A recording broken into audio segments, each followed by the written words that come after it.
Phone tapping కేసులో ప్రధాన నిందితుడైన SIB మాజీ చీఫ్ టి ప్రభాకర్ రావు ముందస్తు బెయిల్ కోరుతూ హైకోర్టును ఆశ్రయించారు. తాను ఏ తప్పు చేయలేదని, ఈ కేసులో తనను అక్రమంగా ఇరికించారని తెలిపారు.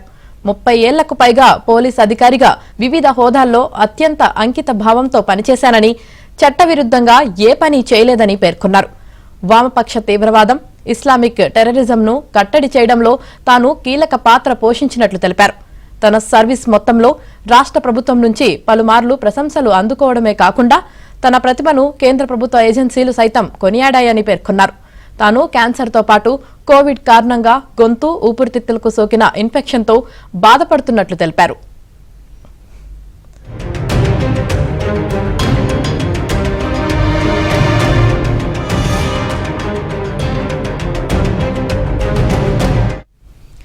ఫోన్ ట్యాపింగ్ కేసులో తనకు వ్యతిరేకంగా పనికి వచ్చే ఒక్క సాక్ష్యం కూడా లేదని, కేవలం ఇతర నిందితుల నేరాంగీకార వాంగ్మూలాలు తప్ప పోలీసుల వద్ద ఎలాంటి ఆధారాలు లేవని పేర్కొన్నారు. దర్యాప్తునకు పూర్తి స్థాయిలో సహకరించడానికి తాను సిద్ధంగా ఉన్నానని, తనకు ముందస్తు బెయిల్ మంజూరు చేయాలని హైకోర్టుకు విజ్ఞప్తి చేశారు. ఈ మేరకు ఆయన తొలిసారి హైకోర్టులో పిటిషన్ దాఖలు చేశారు.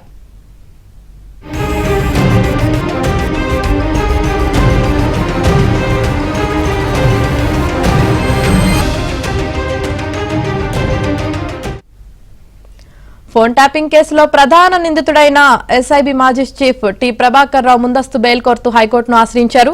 ఇక దీనికి సంబంధించి పూర్తి సమాచారం మా క్రైమ్ కరెస్పాండెంట్ ప్రవీణ్ అందిస్తారు. ప్రవీణ్, ఫోన్ ట్యాపింగ్ కేసులో హైకోర్టులో ముందస్తు బెయిల్ పిటిషన్, ఈ కేసులో ప్రధాన నిందితుడుగా ఉన్నటువంటి ఎస్ఐబి మాజీ చీఫ్ ప్రభాకర్ రావు పిటిషన్ దాఖలు చేయడం జరిగింది. ముఖ్యంగా ఫోన్ ట్యాపింగ్ కేసులో తనకు ముందస్తు బెయిల్ ఇవ్వాలంటూ కూడా పిటిషన్ లో పేర్కోవడం జరిగింది. అయితే తనకు 65 ఏళ్ల వయసు ఉందని, అనారోగ్యంతో బాధపడుతున్నాను కాబట్టి ముందస్తు బెయిల్ మంజూరు చేయాలనేటువంటి అంశాన్ని అందులో స్పష్టంగా పేర్కోవడం జరిగింది. మరోవైపు అమెరికాకు వెళ్లిన అంశానికి సంబంధించి కూడా ఆ పిటిషన్ లో పేర్కొన్నారు. తను వైద్యం కోసమే అమెరికా వెళ్లానని నాంపల్లి కోర్టులో మెమో కూడా దాఖలు చేశారనేటువంటి అంశాన్ని కూడా పిటిషనర్ తన పిటిషన్ లో కూడా పేర్కోవడం జరిగింది. తనకు ఏ రాజకీయ పార్టీతో సంబంధాలు లేవంటూ కూడా హైకోర్టులో ప్రభాకర్ రావు కూడా తన పిటిషన్ లో పేర్కోవడం జరిగింది. అమెరికాకు వెళ్ళినప్పటికీ కూడా దర్యాప్తు అధికారులతో టచ్ లో ఉన్నానని, దర్యాప్తు అధికారులు అడిగినటువంటి వాటన్నిటికీ సమాధానం చెప్తున్నాననేటువంటి అంశాన్ని చెప్పారు. మరోవైపు ఈ కేసులో పోలీసులు ఛార్జ్ షీట్ దాఖలు చేశారు కాబట్టి తనకు ముందస్తు బెయిల్ మంజూరు చేయాలంటూ కూడా ప్రభాకర్ రావు కోరడం జరిగింది. ఈ కేసు దర్యాప్తుకు పూర్తిగా సహకరించడానికి సిద్ధంగా ఉన్నారనేటువంటి అంశాన్ని చెప్తున్నాడు. అయితే ఇటీవల 3 రోజుల క్రితమే ఇంటర్పోల్ ద్వారా ప్రభాకర్ రావుకు రెడ్ కార్నర్ నోటీస్ కూడా జారీ అయింది. అయితే రెడ్ కార్నర్ నోటీస్ జారీ అయిన తర్వాత ఎట్టకేలకు పోలీసులకు అప్పగిస్తారు కాబట్టి ప్రభాకర్ రావు ముందస్తు బెయిల్ కు వెళ్ళాడనేటువంటి అంశాన్ని కూడా పెద్ద ఎత్తున చర్చ జరుగుతున్నటువంటి పరిస్థితి కనపడుతుంది.